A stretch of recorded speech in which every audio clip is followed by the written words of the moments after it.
Hey guys, welcome back. Today, we have another HO unboxing and review. This time, we have our Proto 2000 USRA 080 switching locomotive.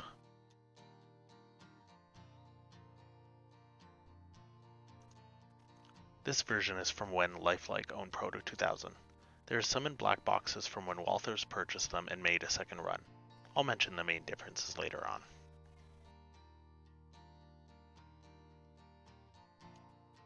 As you can see, this is item number 232854, which is CP number 6942.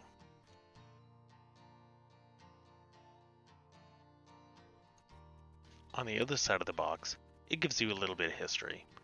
In this case, it mentions that Canadian Pacific never owned these specific USRA 080s, but instead had similar sized P5H switching locomotives. A nice touch for the outside of the box if you ask me.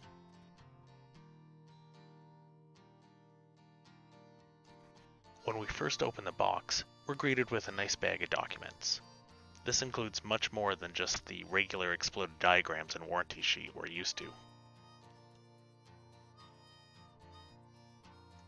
First, we have the Certificate of Quality. It mentions that everything is up to specification and meets the NMRA standard. It talks about the slow and fast speed, the stall and current draw, and the weight. It even has a spot for the serial number of the locomotive. Secondly, we have this booklet made specifically for the USRA 080s. It includes history and facts of the real locomotives. On the first two pages, it talks about the development and history of the locomotives.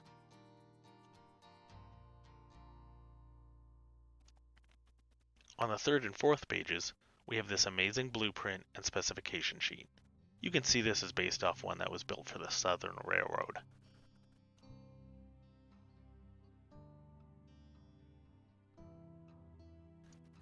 On the fifth and sixth pages, it details some of the different variations of the locomotive.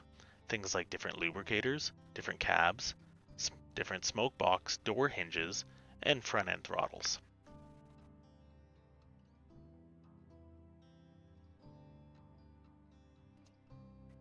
On the seventh page, we have a list of the original allocations of the locomotives. As mentioned on the box, Canadian Pacific won't be on this list, but it's neat to see how many locomotives were built for each road name.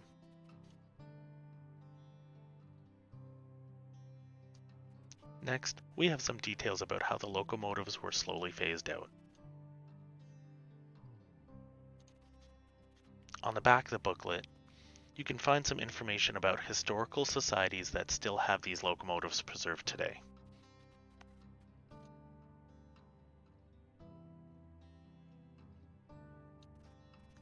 Moving on, we have a sheet that details disassembly and DCC conversion. This is something we don't often see in modern HO scale locomotives.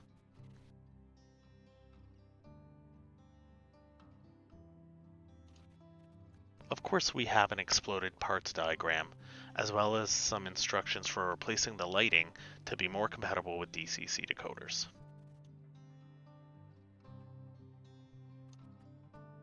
We also have a sheet that includes lubrication and cleaning tips, alongside how to order warranty parts.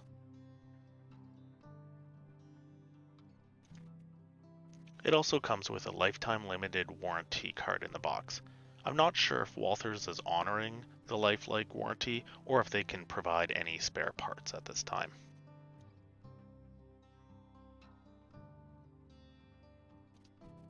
Alright, we're finally getting to the good part. Removing the foam pad reveals this beautiful USRA 080 steam locomotive and tender. The locomotive is protected in a plastic shell, which we see from most manufacturers these days. The tender is snugly fit into the foam cutout.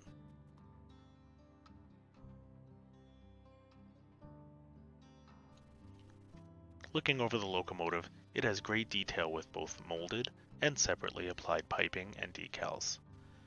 The valve gear is beautiful, and there are moving parts such as the windows.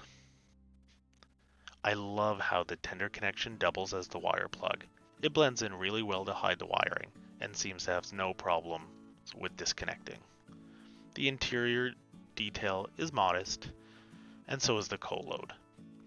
The tender has a lot of rivet detailing, but I really love the chains connected to the trucks.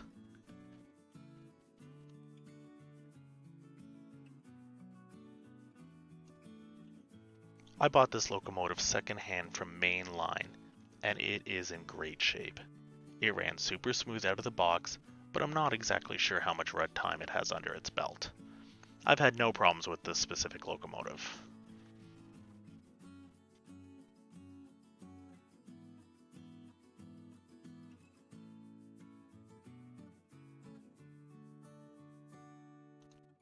Overall, from a loco that was released in the early 2000s, it really holds up.